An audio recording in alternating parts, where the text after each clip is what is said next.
ध्यान देंगे यहाँ पे जिटेनोगैमी। जिटेनोगैमी में कहता है कि ट्रांसफर ऑफ पॉलन ग्रेन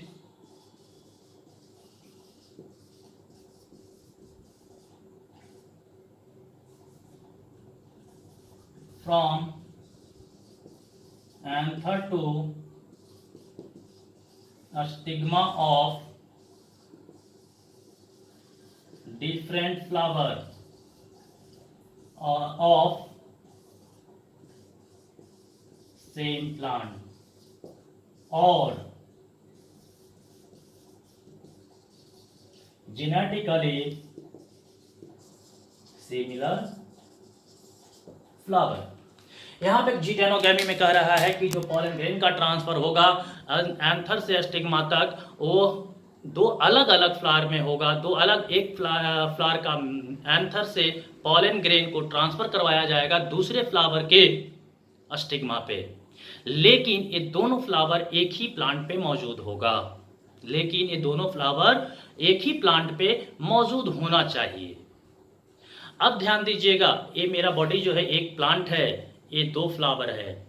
इस फ्लावर से इस फ्लावर पे अगर ट्रांसफर होता है तो ये कहलाता है जिटेनोगैमी।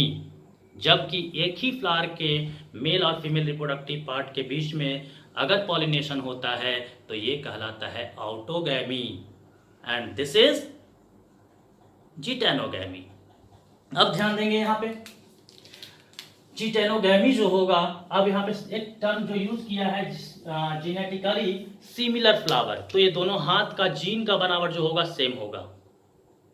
ये दोनों फिंगर का जीन का बनावट होगा सेम होगा, तो इस वजह से इसे जेनेटिकली सिमिलर फ्लावर कहा गया है। अब इसका एग्जांपल के रूप में हम देख सकते हैं कुकरबिट फैमिली। कुकरबिट फैमिली का जो प्लांट्स होगा जैसे कि पंपकिन, स्क्वैश, ये सब के पास में ये सब प्लांट जो होता है एक ही प्लांट पे मेल और फीमेल रिप्रोडक्टिव ऑर्गेन पाया जाता है।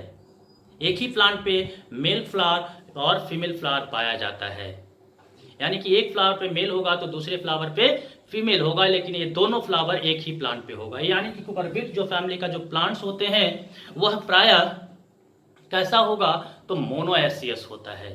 प्लांट कैसा होगा, मोनोएसियस। मोनोएसियस मतलब बाइसेक्सुअल। उसी तरह से आप मेज का भी एग्जांपल ले सकते हैं। मेज जो होता है, मेज के पास में भी एक ही प्लांट पे मेल फ्लावर और फीमेल फ्लावर दोनों मौजूद होता है। तो प्लांट जो होगा मोनोएसियस, लेकिन अगर आपसे पूछा जाएगा फ्लावर ऑफ मेज इज, तो हम कहेंगे द फ्लावर ऑफ मेज इज यूनिसेक्सुअल और डायेशियस। इसका फ्लावर यूनिसेक्सुअल होता है, लेकिन मेज प्लांट जो होता है बाइसेक्सुअल होता है। उसी तरह से कैस्टर भी बाइसेक्सुअल फ्लावर में आता है। तो ये था आपका जिटेनोगैमी। नेक्स्ट हम लोग पढ़ेंगे cross pollination. Third type of pollination is cross pollination.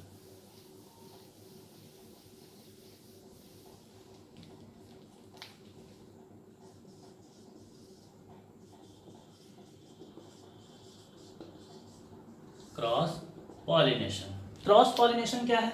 Cross pollination is also known as जेनोगैमी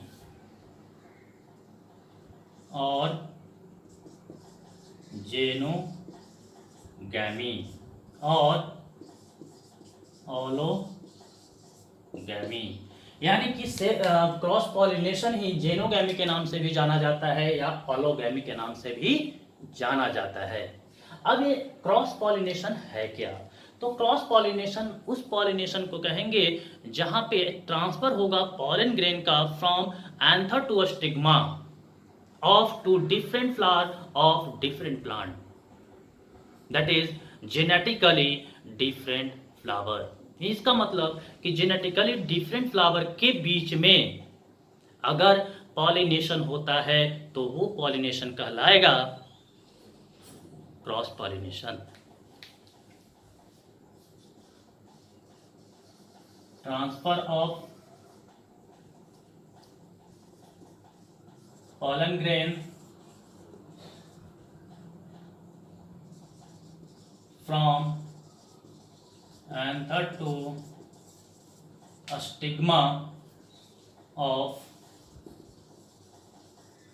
different flower of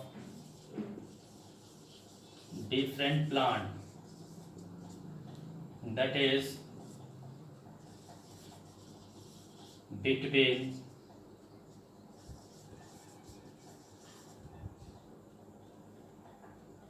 genetically different flower. यानी कि जो क्रॉस पॉलिनेशन जो होगा वो कह रहा है कि transfer of pollen grains from anther to a stigma of different flower, अलग अलग फ्लावर के एंथर और स्टिग्मा के बीच में पॉलिनेशन होगा, ट्रांसफर होगा ऑफ डिफरेंट प्लांट, और वो दोनों अलग अलग प्लांट फ्लावर जो है वो अलग अलग प्लांट का भी होगा, और इस वजह से उसे हम कहेंगे, इसका मतलब हुआ कि between genetically different flower. Suppose कर लीजिए कि एक फ्लावर मेरा इस हाथ का और दूसरे व्यक्ति के दूसरे हाथ को सपोज कर लीजिए, क्या दोनों व्यक्ति का जीन का बनावट सेम होगा? तो नहीं, कभी नहीं। तो यहाँ पर ध्यान दीजिएगा, अगर मेरे हाथ और दूसरे व्यक्ति के हाथ के बीच में अगर ट्रांसफर किसी प्रकार का होता है तो यह ट्रांसफर कहलाएगा क्रॉस पॉलिनेशन, या ये कहलाएगा जेनोगैमी, या ये कहलाएगा ऑलोगैमी। इसका एग्जाम्पल आप ले सकते हैं पपाया। यानी कि क्रॉस पॉलिनेशन प्रायः उस प्लांट में होगा जो यूनिसेक्सुअल होगा, डायएसियस होगा, यानी कि एक प्लांट पे मेल फ्लावर है तो दूसरे प्लांट पे फीमेल फ्लावर है। तो ये था क्रॉस पॉलिनेशन।